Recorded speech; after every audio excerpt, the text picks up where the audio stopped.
శ్రీమాత్రే నమః. మొదట అందరికీ కృతజ్ఞతలు తెలుపుకుంటూ ఈ రోజు భాగాన్ని మనము మొదలు పెట్టుకుందాం. గత భాగంలో మనము ఎరుక, అవేర్నెస్ అని చెప్పుకుంటూ వాటి గురించి అసలు నేను మొదటగా ఎరుకలో అనేసి అని కొంత భాగమే ఉన్నా కూడాను పాము యొక్క ఇన్సిడెంట్ జరిగిన తర్వాత ఇంకా ఎక్కువగా అవేర్నెస్లో అంటే ఎప్పుడూ కూడాను అవేర్నెస్లో ఉండడం అనేది నేర్చుకున్నాను, జరిగిందనమాట. సో ఈ విధంగా మన జీవితంలో జరిగే ప్రతి ఇన్సిడెంట్ కూడాను మనకు ఎంతో ఒక పాఠాన్ని కానీ ఏదో ఒక గుణపాఠాన్ని కూడాను మనకు నిరంతరం నేర్పిస్తూనే ఉంటుంది. సో అలా నేర్పించబడే పాఠాలు కానీ గుణపాఠాలు కానీ శిక్షణలు కానీ అన్నీ కూడాను మనం తెలుసుకోవాలన్నా నేర్చుకోవాలన్నా ప్రతి సెకను కూడా ఎరుకతో అవేర్నెస్తో ఉంటూ ప్రతి దానిని గమనించడం అనేది నేర్చుకోవాలి. సో ఇక్కడ గమనించడం అనే పదం అనేది నేను వాడాను, అది కూడా ఎంతో ముఖ్యమైనది. దాన్ని నెక్స్ట్ మనం ఎపిసోడ్లో మనం చెప్పుకున్నాం. సో ఈ భాగంలో మనము ముందు భాగంలో చెప్పుకున్నట్టు క్షమాపణ గురించి, దాని వలన నేను పొందిన లాభం గురించి ముఖ్యంగా చెప్పుకున్నాం. అంతేకాకుండా దాని వలన నేను పొందినటువంటి ఉత్తమమైనది లేకపోతే ధ్యానం నేను నమ్మడానికి కూడాను ఇదే ఒక టర్నింగ్ పాయింట్ అని కూడా చెప్పవచ్చు అనమాట. అంతకుముందే నేను చెప్పాను ఏమంటే నాకు ధ్యానం చేసిన తర్వాత నాకు రొమటాయిడ్ ఆర్థరైటిస్ అనేది ఆ రోగం తగ్గింది అనేసి నేను చెప్పాను. సో దానికి ఆధారాలతో సహా నేను ఈ భాగంలో అయితే నేను చెప్పబోతున్నాను. సో ఎంతో మందికి ఇది ఉపయోగపడుతుంది, నమ్మకాన్ని విశ్వాసాన్ని కూడా ఇస్తుంది అనమాట. ఇక్కడ మనము ధ్యానము సర్వరోగ నివారిణి అన్న విషయాన్ని కూడా గ్రహించవచ్చును. సో ధ్యానం వల్ల 2 రోజులు చేసిన తర్వాత నాకు ధ్యాన స్థితి అనేది ఏర్పడింది. సో నిరంతరం ధ్యాన స్థితిలో నేను ధ్యానం అనేది చేస్తూ వచ్చాను. సో 3వ రోజుకి వచ్చేటప్పటికి నాకు ఒక చేంజ్ అనేది నేను గమనించడం అనేది జరిగిందనమాట. ఏమి అనేసి అంటే దానికి ముందే మీకు ఆల్రెడీ చెప్పాను, నాకు రొమటాయిడ్ అనే ఆర్థరైటిస్ రావడము, నేను బెంగళూరుకి వెళ్ళడం అనేది జరిగి అక్కడ టెస్టులు చేసుకున్నాను. సో ఇది అంతా కూడాను నోటితో చెప్పడం అనేసి జరిగింది, కానీ ఈ భాగంలో నేను మీకు ఆధారాలతో సహా నేను చూపిస్తున్నాను. సో ఇది రిపోర్ట్ వచ్చేసి నాది కే రూప. సో ఇది వచ్చేసి నేను 2012 ఆగస్టు 30వ తేదీ నేను హాస్పిటల్కి వెళ్ళి నిర్ధారణ చేసుకునేసి వచ్చాను. నాకు రొమటాయిడ్ ఆర్థరైటిస్ అనే విషయం తెలిసింది కూడాను 2012 ఆగస్టు 30 అనమాట. సో అక్కడ వాళ్ళు టెస్టులు చేసిన తర్వాత నాకు ఆర్థరైటిస్ ఎక్కడెక్కడ ఎక్కువగా ఉన్నది అనే విషయాన్ని, తర్వాత నాకు ఎంత తీవ్రతగా నొప్పులు ఉన్నాయి అనే విషయాన్ని ఇక్కడంతాను వాళ్ళు మెన్షన్ చేశారనమాట. సో నాకు ఎంత విపరీతమైన నొప్పులు ఉన్నాయి అనేసి అంటే, ఇప్పుడు మీ ముందర నేను జడ వేసుకున్నప్పుడు ఇక్కడ క్లిప్ వేసుకున్నాను. సో ఇక్కడంతా పిన్స్ వేసుకున్నా, జడ వేసుకున్నా, కానీ నాకు జడ వేసుకున్న 1 గంట 1.5 గంట తర్వాత విపరీతమైన తలనొప్పి. సో దాంతో క్లిప్ అనేది తీసేసి మామూలుగా ఊరికినే రబ్బర్ బ్యాండ్ వేసుకుని వదిలేసేదాన్ని అనమాట. సో మామూలుగా నాకు ఒక ఇంత మూర పొడవు అనేది జడ ఉన్నది. 1 సెంటీమీటరు హెయిర్ పెరిగినా కూడా తలంతా నొప్పి. సో నేను వెంటనే కట్ చేసేసేదాన్ని. 1 సెంటీమీటర్ అంటే ఇంత ఉంటుంది, అంత వెంట్రుక పెరిగినా కూడాను నాకు తలంతా నొప్పి. మామూలుగా అందరికీ టిఫిన్ చేసేటప్పుడు మా ఇంట్లో 10 చపాతీలు చేయాలి అనుకున్నాం. సో ఎవరైనా వచ్చి 1 చపాతీ ఎక్కువ చేసినా కూడాను, అంటే వాళ్ళకు ఒక 2-3 చపాతీలు ఎక్కువ చేసినా కూడాను చేతులంతా నొప్పి అనమాట. చపాతీలు కూడా రుద్దలేకపోయేదాన్ని. అంటే చిన్నవి ఎగ్జాంపుల్స్ నేను చెప్తున్నా. ఇంకా ఇలా చిన్నవే ఉన్నప్పుడు పెద్దవి ఇంకా నాకు ఎంత భారంగా ఉంటాయో మీరే అర్థం చేసుకోవచ్చు. సో ఎక్స్ట్రా పని ఒక్కటి కూడా చేయలేను. కనీసం ఇలా కూర్చొని నాకు ఆల్రెడీ ఒక భాగంలో ఫస్ట్ భాగంలో మనం చెప్పుకున్నాం 2004 నుంచి నేను ప్రెగ్నెంట్ అయినప్పటి నుంచి వీపు నొప్పి అనేది నాకు ఎంతో వచ్చినది. సో 2012 వరకు కూడాను 10 నిమిషాలు కన్నా నేను కూర్చున్నానంటే 10 నిమిషాలు పడుకోవాలి. తర్వాత పాత్రలు 10 నిమిషాలు కడిగాను అనేసి అంటే పోయి 20 నిమిషాలు రెస్ట్ తీసుకుని తర్వాత వచ్చి మిగిలిన పాత్రలు కడిగేదాన్ని. అంత తీవ్రమైన నడుము నొప్పి ఉండింది. సో అలాంటిది మొదటి రోజే ధ్యానం అనేది 3.5 గంట ఆనుకొని కూర్చున్నా కూడా 3.5 గంట నేను కూర్చొని ధ్యానం అయితే చేయగలిగినాను. సో అలా అంత తీవ్రంగా నడుము నొప్పి, కీళ్ళ నొప్పులు, జాయింట్ పెయిన్స్ అంటాం కదా. సో ఈ విధంగా జాయింట్ పెయిన్స్ అన్నీ కూడా నాకు విపరీతంగా ఉండేవన్నమాట. సో అలాంటి తీవ్రమైన నొప్పులతో బాధపడేదాన్ని. ఇప్పుడు చూపిస్తున్నాను. సో మీకు ఇవి సౌండ్స్ వస్తున్నాయి అనేసి అనుకుంటున్నాను. సో ఇవన్నీ కూడాను ఒకప్పుడు నాకు ప్రాబ్లమ్స్ వల్ల నెట్క్ అనేది విరగడం అనేది కూడా జరిగేది కాదు. ఇంచినా కూడాను విపరీతమైన నొప్పి. అది ఎంత ఉంటుంది అనేసి అంటే కనీసం అంటే 1-2 రోజుల నొప్పికి నేను విలవిలలాడేదాన్ని. ఇంకా అంత నొప్పులతో కూడాను నేను అన్ని పనులు అయితే నేను చేసుకునేదాన్ని. సో అంతటి విపరీతమైన పెయిన్ అనేది ఉంటుంది. మీరు ఇది నాకే కాకుండా గూగుల్లో కొట్టినా లేకపోతే రొమటాయిడ్ ఆర్థరైటిస్ అనే పేషెంట్స్ని ఎవరినన్నా అడిగినా కూడాను చాలామంది మీకు చెప్తారనమాట. సో ఇంతటి విపరీతమైన పెయిన్ ఉన్నప్పుడు నేను మెడిటేషన్ చేసిన 3వ రోజు ఎందుకో గమ్మున కూర్చున్నప్పుడు ఇలా నెట్క్ అనేది వించానమాట. అలా వించినప్పుడు ఆ నెట్క విరిగినప్పుడు నాకు అనిపించింది, అవును నాకు నెట్కలు వించినప్పుడు సౌండ్ రాదు కదా, ఈరోజు వచ్చిందే అనేసి అని చెప్పి నాకు హఠాత్తుగా అది గుర్తుకొచ్చింది అనమాట. సో అలా గుర్తుకు రాగానే నాకు ఆర్థరైటిస్ ప్రాబ్లం ఉన్నింది కదా, దానికి నేను టాబ్లెట్స్ అనేటివి మాత్రం మెడిటేషన్కి రావడానికి ఒక 10 రోజులు ముందే తీసుకున్నాను అంతే అనమాట. వాళ్ళు చెప్పినటువంటి ఎక్సర్సైజ్లు అయితే నేను చేసుకున్నాను అనమాట. సో టాబ్లెట్స్ వాడుతున్నాను కాబట్టి తగ్గిందా, లేకపోతే నేను ధ్యానం చేసిన దాని వలన తగ్గిందా అనే ప్రశ్న నాకు వచ్చిందనమాట. ఎందుకు అంటే ఇలా క్లిబ్బు వేసుకొని అంత కష్టపడి నేను ఏడ్చుకునే అంత పరిస్థితి ఉన్నదాన్ని క్లిబ్బు వేసుకున్నా నేను అప్పుడు ఆ 3 రోజులు నేను గమనించలేదు. ధ్యానం చేసుకునే దాని మీద ఇంట్రెస్ట్ ఉండింది. రోజుకొకటి ఏదో జరుగుతూ ఉండేదానివల్ల నేను అంతా నా ఏకాగ్రత అంతా కాన్సన్ట్రేషన్ అంతా దాని మీదే ఉండిందనమాట. సో అలా ఉండేటప్పటికి నాకు 3వ రోజుకి నాకు అనిపించింది, అది కూడా నెట్గా విరిగినప్పుడు నాకు గుర్తుకొచ్చింది అనమాట, ఆర్థరైటిస్ ప్రాబ్లం ఉంది అనేసి. సో ఆల్రెడీ నేను 11వ తేదీ పలంనేరుకు వెళ్ళేటప్పటికి ఆ 2 days అనేది టాబ్లెట్స్ నేను వేసుకోవడం అనేది మర్చిపోయినాను కూడా. మరి అలాంటప్పుడు టాబ్లెట్స్ వల్ల తగ్గిందా లేకపోతే మెడిటేషన్ వల్ల ఇది తగ్గిందా అనేసి నాకు డౌట్ వచ్చింది. సరే ఇలా డౌట్ రాగానే ఏం చేస్తానంటే 3వ రోజే టాబ్లెట్స్ అయితే నేను 1 monthకి తెచ్చుకున్నాను. అవైతే ఇంకా నేను మళ్ళీ అయినా వాడచ్చు. మెడిటేషన్ వల్ల తగ్గిందా టాబ్లెట్స్ వల్ల తగ్గిందా అనేసి తెలుసుకోవాలంటే మొదట టాబ్లెట్స్ మానేయాలి, తర్వాత మెడిటేషన్ చేయాలి.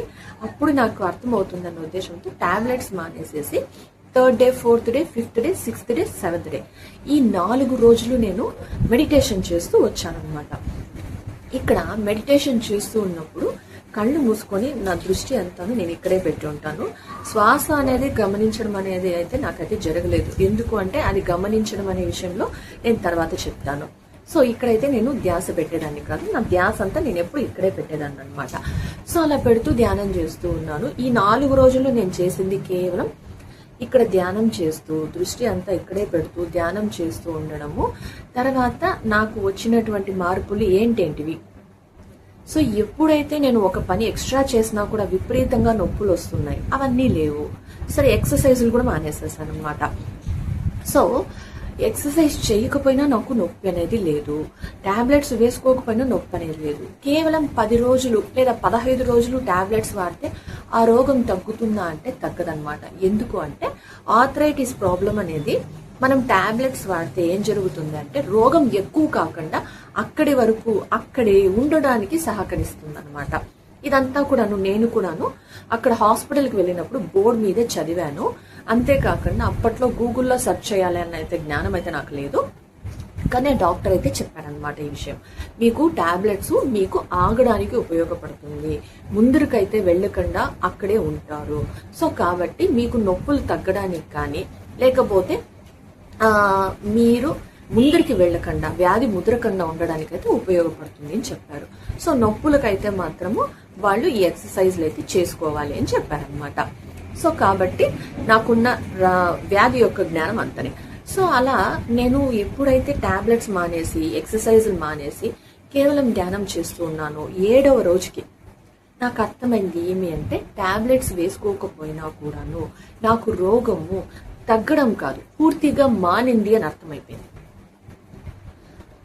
మామూలుగా తగ్గింది అని అనుకుంటాం, ఏదన్నా జ్వరం వచ్చిందంటే టాబ్లెట్స్ వేస్తే తగ్గింది అనే విషయం మనకు అర్థమవుతుంది. కానీ ఆర్థరైటిస్ లో ఎలా ఉంటుందంటే టాబ్లెట్స్ వాడుతూ ఉంటే మనకు అక్కడికి ఆగుతుంది, ఆ టాబ్లెట్స్ నిలిపేస్తే మళ్ళీ ఎక్కువ అవడము లేకపోతే ఇంకా ఎక్కువ నొప్పులు పెరగడం అనేది జరుగుతుందన్నమాట. సో అలా నాకైతే జరగలేదు. అప్పుడు నాకు అర్థమైంది ఏమి అనేసి అంటే, నాకు ఆర్థరైటిస్ ప్రాబ్లం అనేది క్యూర్ అయింది, తగ్గిపోయింది అనే విషయం నాకు అర్థమైంది. సో వెంటనే నేను ప్రతి ఒక్కటి గమనించుకున్నాను. ఇక్కడ క్లిప్ వేసుకుంటే 1 గంటకంతా తలనొప్పి వచ్చేది, తలనొప్పి రాలేదు. పని ఎక్కువ చేస్తున్నా నాకు నొప్పులు అనేటివి లేవు. ఫ్రీగా కూర్చోగలుగుతున్నాను, లేగలుగుతున్నాను, నొప్పులు అనేటివి లేవు. బ్యాక్ పెయిన్ లేదు. కాళ్ళ దగ్గర కీళ్ళ దగ్గర ఎక్కువ ఆల్రెడీ మీకు చూపించాను కదా, ఇక్కడ ఎక్కువ అనేది నాకు విపరీతంగా ఉంటుందన్నమాట. సో నాకు ఇట్లా మడవాలి అనేసి అన్నా కూడా నొప్పి అనేది ఉంటా ఉన్నింది. అంతటి తీవ్రమైనటువంటి నొప్పి అనేది లేదు. సో ఇదే విధంగా ఇటువంటి ప్రాబ్లంనే మా ఆయనకు కూడా ఉందన్నమాట. సో ఇది మా హస్బెండ్ రిపోర్ట్. సో మా ఆయనకి బ్యాక్ 2 చేతుల దగ్గర 2 కాళ్ళ దగ్గర ఉన్నది అనమాట. సో ఇది నా రిపోర్టు, ఇది మా హస్బెండ్ రిపోర్ట్ అనమాట. సో ఇవి మీకు చూపించడానికి కారణము, ఇవి ఇట్లే పెట్టుకోవడానికి కారణం ఏమి అనేసి అంటే, ధ్యానంలో నాకు తగ్గింది అనేసి అంటే మా బాబునే ఒప్పుకోలేదు, నమ్మడు.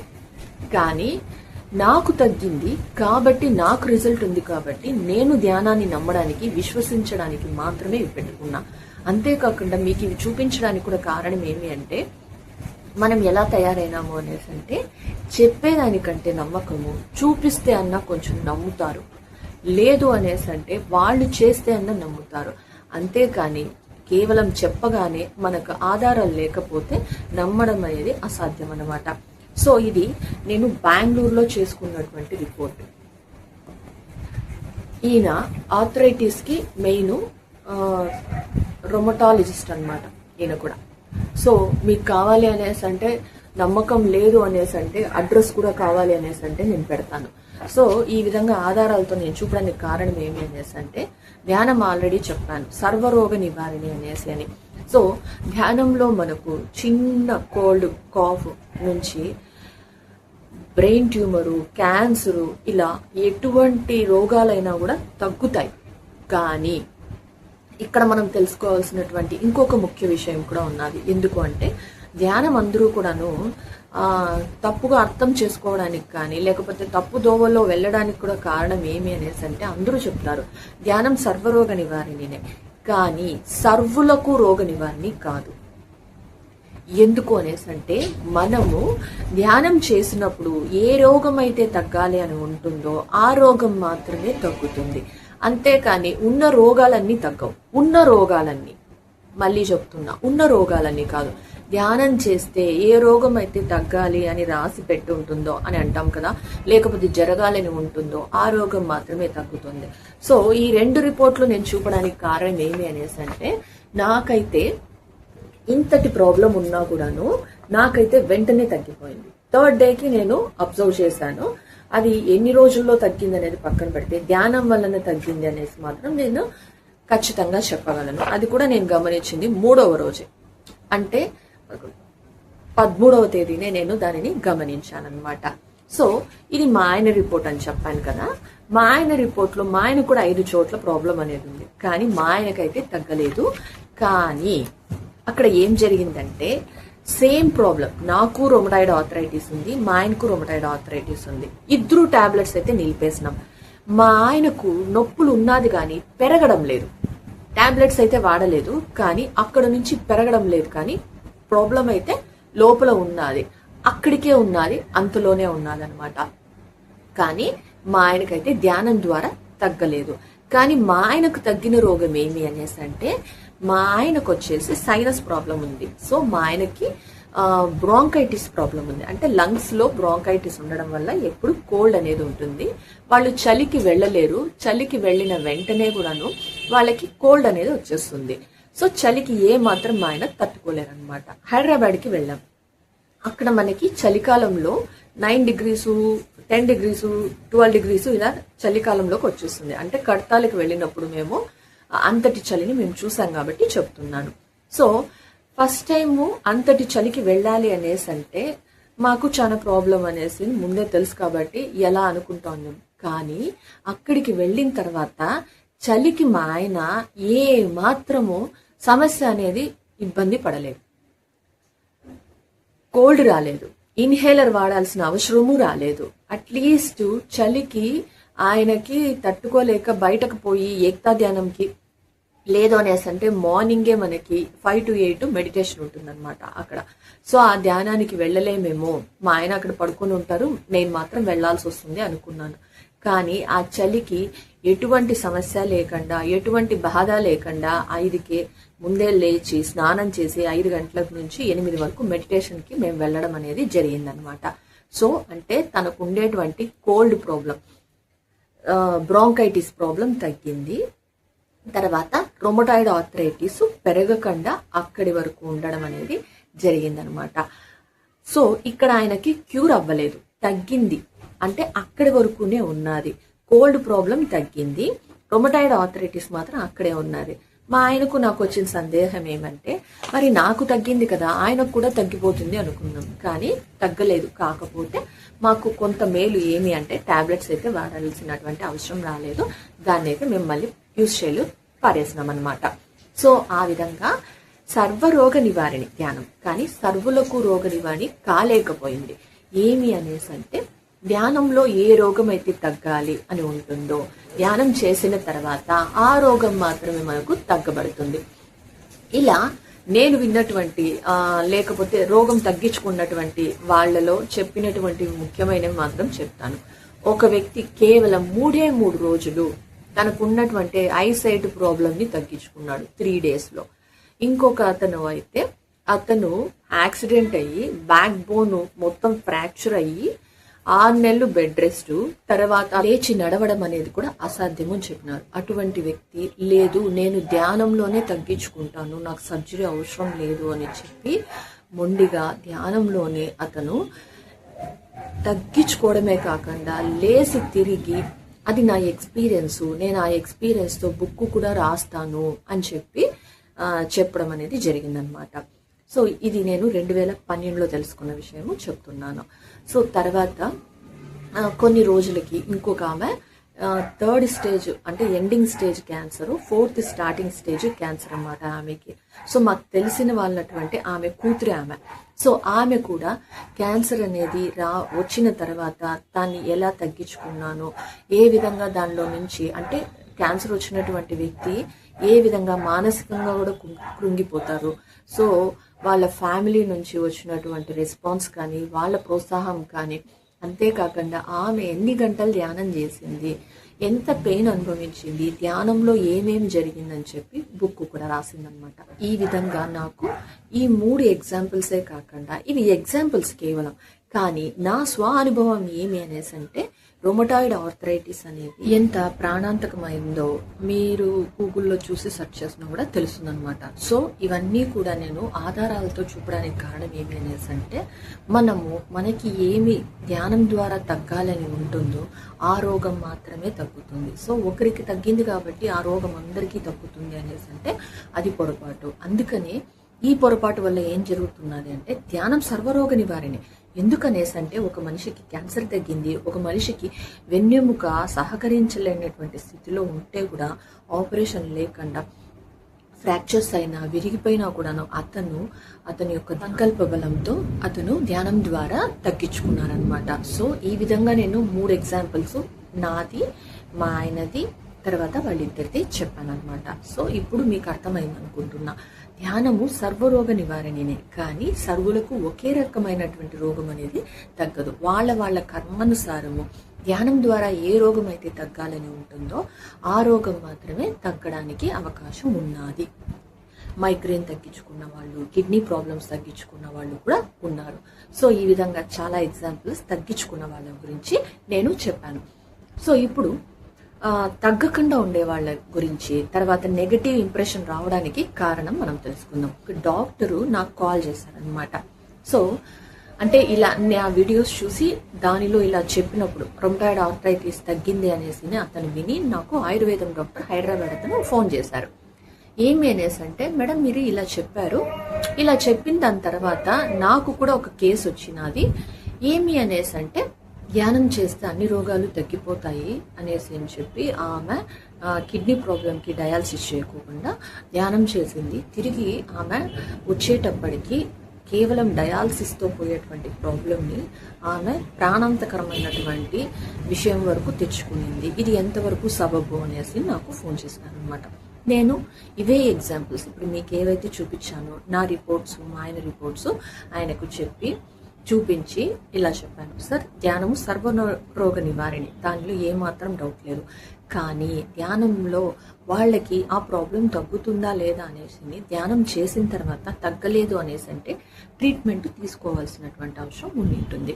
కానీ వాళ్ళు అలా చేయకుండా ప్రాణాంతకంగా తెచ్చుకున్నారనమాట. సో నాకు తగ్గిన ప్రాబ్లము మా ఆయనకు తగ్గలేదు, వేరే వాళ్లకు కూడా తగ్గకుండా ఉండడం నేను చూసాను అనమాట. కానీ వేరే వాళ్ళకి మైగ్రేన్ తగ్గింది, కిడ్నీ ప్రాబ్లం తగ్గింది, క్యాన్సర్ తగ్గించుకున్నారు, తర్వాత బోన్ ప్రాబ్లం, ఇవన్నీ తగ్గించుకున్నారు. అంటే ధ్యానంలో ఇవన్నీ తగ్గించుకున్నారు, వాళ్ళవన్నీ ఎగ్జాంపుల్స్ ఉన్నాయి. కానీ ఆమెకు అది కాకుండా ఇంకేమన్నా తగ్గి నిండొచ్చు, ఇంకే సమస్య అన్నా తీరి నిండొచ్చు. సో కాబట్టి కేవలము ధ్యానాన్ని నిందించడం అనేది అయితే చేయకూడదు. కాబట్టి ధ్యానం సర్వరోగ నివారణ అనేది ఎంతవరకు కరెక్టో, ఆ రోగం అంటే ధ్యానం ద్వారా ఆ రోగం తగ్గుతుందా అనేది వాళ్ళ కర్మానుసారం బట్టి ఉంటుంది. అంతేకాని ధ్యానాన్ని అయితే మనము బ్లేమ్ చేయకూడదు, నిందించకూడదు అనేసి చెప్పానమాట. అతను ఒకే మాట చెప్పాడు, మీరు చెప్పింది కరెక్ట్ మేడం, ఆమెకి ధ్యానం చేస్తే కిడ్నీ ప్రాబ్లం తగ్గలేదు కాబట్టి ఇప్పటికైనా ట్రీట్మెంట్ తీసుకోవాలి అన్నారు కాబట్టి అది మాట కరెక్ట్. కానీ చాలా మంది ఈమె కాకుండా వేరే కేసుల్లో నేను చూశాను, కేవలం ధ్యానం మాత్రమే చేసి తగ్గించుకోండి అనడం అనేసి అని. నిజమే సార్, ధ్యానం చేసి వాళ్ళకి తగ్గాలని ఉంటే తగ్గుతుంది, లేదు అనేసి అంటే హాస్పిటల్కి వెళ్ళవలసిన అవసరం ఉంటుంది అని చెప్పానమాట. సో ఇక్కడ నేను కూడా ఒక విషయాన్ని మళ్ళీ గుర్తు చేస్తున్నాను, మనకి ధ్యానంలో ఏ సమస్య అయితే తగ్గాలని ఉంటుందో ధ్యానం చేస్తానట్టేనే మనకు అది తగ్గడం అనేది జరుగుతుంది. సో మనకి కొన్ని తీవ్రమైన వ్యాధులు వచ్చిన తర్వాత తగ్గనివి ఏవి అనేసి అంటే 3 ఉన్నాయని చెప్పారు, బట్ దాంట్లో నాకు 2 తెలుసు. ఒకటి జన్యుపరమైనటువంటి అంటే డిఎన్ఏ ప్రాబ్లమ్స్ ఉంటే, జన్యుపరమైనటువంటి ప్రాబ్లమ్స్ ఉంటే అది తగ్గదు. రెండవది ఏమి అంటే క్యాన్సర్ లాస్ట్ స్టేజెస్లో ఉంటే కూడా తగ్గదు అనేసి చెప్తూ ఉంటారు. నెక్స్ట్ ఆర్థరైటిస్, అదే ఈ రొమటాయిడ్ ఆర్థరైటిస్ కూడా తగ్గదు అనేసి ఈ ప్రాణాంతకమైన వ్యాధుల్లో ఇవి చెప్తూ ఉంటారనమాట. సో ఇలా అలాంటి ప్రాణాంతకరమైన వ్యాధుల్లో కూడాను నేనే ఒకటి అనుభవించి 2006 నుంచి 2012 వరకు ఆర్థరైటిస్ ప్రాబ్లంతో అనుభవించి తగ్గించుకోవడం అనేది జరిగింది. సో ఇప్పుడు నేను ధ్యానాన్ని నమ్మాలా వద్దా? నాకు తగ్గింది కాబట్టి, మా ఆయనకు తగ్గింది కాబట్టి నేను నమ్ముతాను, మా ఆయన నమ్ముతారు. సో మిగిలిన వాళ్ళకి అది తగ్గలేదు అనేసి నమ్మము అనేసి అంటే అది వారి యొక్క ఇచ్చానుసారం, అది వాళ్ళు డెసిషన్ తీసుకోవచ్చు అనమాట.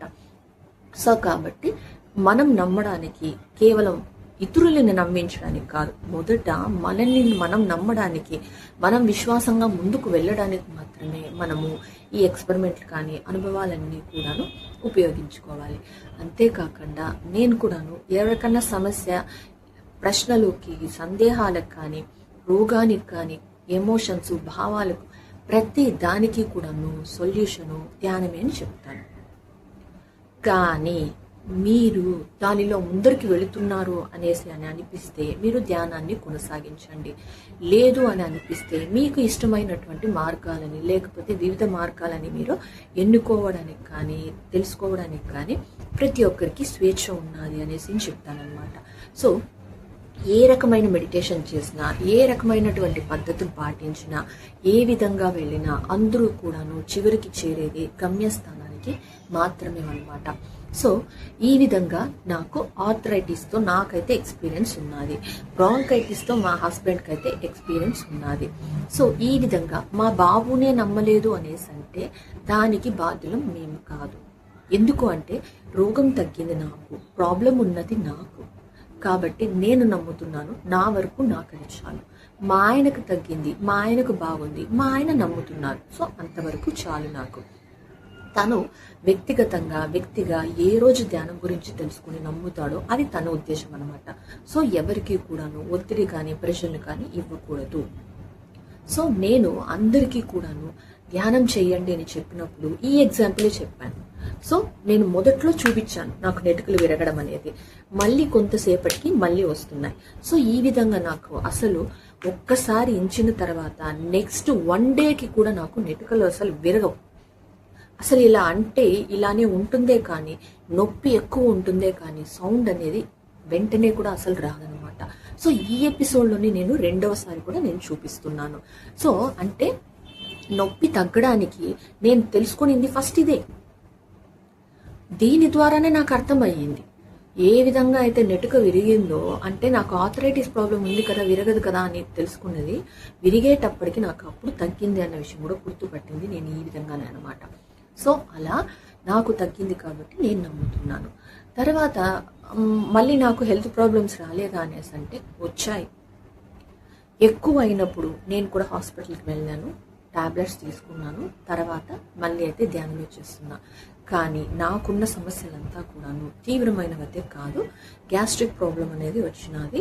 ఓకే, దానికి టాబ్లెట్స్ కంటే కూడాను కొన్ని చిట్కాల ద్వారా, లేకపోతే మనకు కొన్ని దైనందిక దినచర్యలో మార్పులు చేసుకుంటే కూడా మనకు ఆ సమస్యలు తీర్చుకోవచ్చు అనమాట. సో ఈ విధంగా నేను కుదిరినంత హాస్పిటల్కి అయితే వెళ్ళకుండా నేను తోచింది ధ్యానం చేసుకుంటున్నాను, కుదిరినంత ఇంట్లో చిట్కాలను పాటించుకుంటున్నాను అనమాట.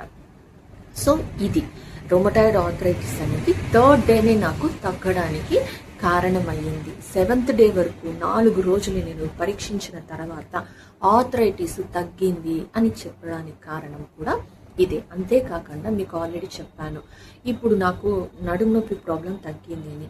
కనీసం ఈ వీడియోస్ చేసేటప్పుడు 1 అవర్ లేదనేసి అంటే తక్కువ అంటే 1 అవర్, లేదంటే నేను 2 అవర్స్ వరకు కూర్చోవలసి వస్తుంది అనమాట.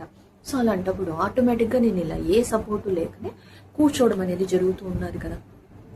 సో అంటే నడుము నొప్పి తగ్గింది అని చెప్పడానికి ఎగ్జాంపుల్ అనమాట. సో ఇది ఎలా జరిగింది, ఏ విధంగా జరిగింది అనేసి అంటే మనము నెక్స్ట్ ఎపిసోడ్లో చెప్పుకుందాం. ఎందుకంటే మనం క్షమాపణ చెప్పుకోవడము, లేకపోతే కృతజ్ఞతగా ఉండడం అనేది కూడా ఎంత ఇంపార్టెంట్ అనేది అని అంతకుముందే చెప్పుకున్నాము.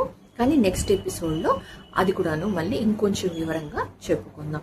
సో రొమటాయిడ్ ఆర్థరైటిస్ నాకు తగ్గితే బ్రాంకైటిస్ అనేది మా ఆయనకు తగ్గింది. చలి తట్టుకోవడం అనేది మా ఆయనకి ప్లస్ పాయింట్ అయిందనమాట. ట్రెక్కింగ్స్ చేయాలి అనేసి అన్నప్పుడు, ఎనర్జీస్తో కూడుకున్నప్పుడు కానీ, ఎక్కువ శక్తివంతంగా ఉండడానికి కానీ, శక్తివంతులుగా ఉండడానికి, శక్తిమంతులుగా ఉండడానికి కూడా కారణం అనేది ధ్యానమే అనేది నేను ఖచ్చితంగా చెప్తాను. సో ఇవి కాకుండా ఎన్నో ఎన్నో ఎన్నో మిరాకిల్స్ కానీ, లేకపోతే అనుభవాలు కానీ నేనైతే మా ఆయన నేను ఇద్దరు ధ్యానంలో నాకు వచ్చిన అనుభవాలను కూడా మా ఆయన చూడడం అనేది జరిగింది. కాబట్టి మాకైతే ధ్యానం అనేది విశ్వాసంతో కూడుకున్నటువంటి విషయం అనమాట. సో ఈ ఎపిసోడ్ తర్వాత ధ్యానాన్ని నమ్మాలా వద్దా అనేసి అంటే మీకు ధ్యానం ద్వారా ఏమి ఉపయోగం కలిగింది, లేకపోతే ఏమి లాభం కలిగింది అన్న విషయాలని మీరే గమనించుకోండి. ధ్యానం సర్వరోగ నివారిణి, కానీ సర్వులకు రోగ నివారిణి కాదని చెప్పడానికి కారణం ఏంటి అంటే, ఒకరి తగ్గిన వ్యాధి అదే మైండ్లో పెట్టుకొని మీకు తగ్గాలని మాత్రం అనుకోకండి. ధ్యానం చేసిన తర్వాత మీలో వచ్చిన మార్పులు, మీకు కలిగిన ప్రయోజనాలు, లాభాలు, ఉపయోగాలు, పొందినటువంటి జ్ఞానము, ఇవన్నింటినీ కూడాను చూసుకోండి. 5 రకాల అనుభవాలను చూసుకోండి. శరీరము, బుద్ధి, మనసు, ఆత్మ, అంతరాత్మ. ఈ 5ంటిలో మీకు ధ్యానం చేయగా ఎక్కడ మార్పు జరిగింది అన్న విషయాన్ని మీరు గమనించుకుంటే, కేవలం ధ్యానము రోగ నివారణి మాత్రమే కాదు, ధ్యానము సర్వరోగ నివారణి, సకల భోగకారిణి, సత్య జ్ఞాన ప్రదాయిని, దివ్య జ్ఞాన ప్రదాయిని కూడా అన్నమాట.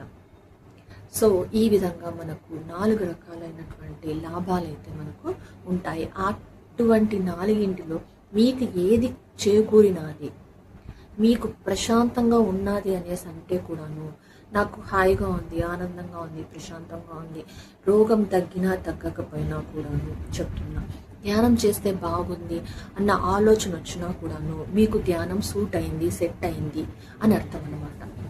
సో అందరూ కూడా ధ్యానం చేస్తారు, కానీ దానివల్ల వచ్చేటువంటి లాభాలు, ప్రయోజనాలు, ఉపయోగాలు వీటినే చూస్తూ ఉంటారే కానీ ఫస్ట్ మనం ధ్యానం చేయాలి. చేసిన తర్వాత వచ్చేటివి మనకు అంటే ఫలితం. మొదట ధ్యానం అనేది చేయాలి. మొదటనే మనం గుళ్ళల్లో అందరికీ తెలుసు, స్వామి నేను నీకు ఒక 1000 టెంకాయలు కొడతాను, నాకు ఎగ్జామ్ పాస్ చేయించు, 100 టెంకాయలు కొడతాను, నాకు ఆ సమస్య నుంచి తీర్చు అని మనం చెప్తూనే ఉంటాం. సో అక్కడ భక్తి యోగంలో మనం దేవుణ్ణి కోరడం అనేది చూస్తూ ఉంటాం. అదేవిధంగా ఇక్కడ కూడా ధ్యానం నేను చేస్తున్నాను, నాకు ఈ రోగం తగ్గాలి, ధ్యానం నేను చేస్తున్నాను, నాకు ఈ ప్రయోజనం కావాలి అని కోరుకుంటూ ఉంటే ఇక్కడ నువ్వే ఉంటున్నావు, కానీ ధ్యానం ఎక్కడ ఉంటావు అన్నది. ధ్యానాన్ని ఏ ఉపయోగం కోసం చేస్తున్నావు అసలు? మనము ధ్యానం చేసినప్పుడు ఆటోమేటిక్గా మనకు ప్రయోజనాలు రావాలి, కానీ మనము ఒక ప్రయోజనాన్ని పెట్టుకొని ధ్యానం అనేది చేయకూడదు. సో సంకల్పం అంటాం దీన్ని. సో ఆ సంకల్పాన్ని పెట్టుకొని ధ్యానం చేయకుండా ధ్యానం చేస్తూ పోతూ ఉంటే ఏ సంకల్పాలైతే నెరవేరాలో, ఏదైతే జరగాలో అవి ఆటోమేటిక్గా మనకు జరుగుతూ పోతూ ఉంటాయి. కాబట్టి ఏ సంకల్పాలను, ఏ ఆలోచనలను అయితే పెట్టుకోకండి. కుదిరితే ఎదుర్కోవడానికి కావలసినటువంటి శక్తిమంతులుగా మీరే తయారు కావడానికి ప్రయత్నం చేయండి. ఎందుకంటే ధ్యానం చేస్తూ పోతే ఆటోమేటిక్గా మార్పు అనేది వస్తూ ఉంటుంది. సో కాబట్టి ధ్యానాన్ని నమ్మాలా వద్దా, విశ్వసించాలా వద్దా అనేది ఎవరి యొక్క వారి స్వగతము. కాబట్టి ధ్యానం సర్వరోగ నివారిణి అనే దానిలో ఎంత అంటే 1% కూడా నెగిటివ్ అనేది లేదు. ధ్యానము సర్వులకు ఆ రోగాన్ని తగ్గిస్తుంది అనేది కూడా కాదనమాట. సో ధ్యానం చేస్తే వారికి ఏ రోగాలు తగ్గాలని ఉంటుందో, ఏ సమస్య తీరాలని ఉంటుందో అవి జరుగుతూ ఉంటాయి. అది ఖచ్చితం. దానిని గమనించండి.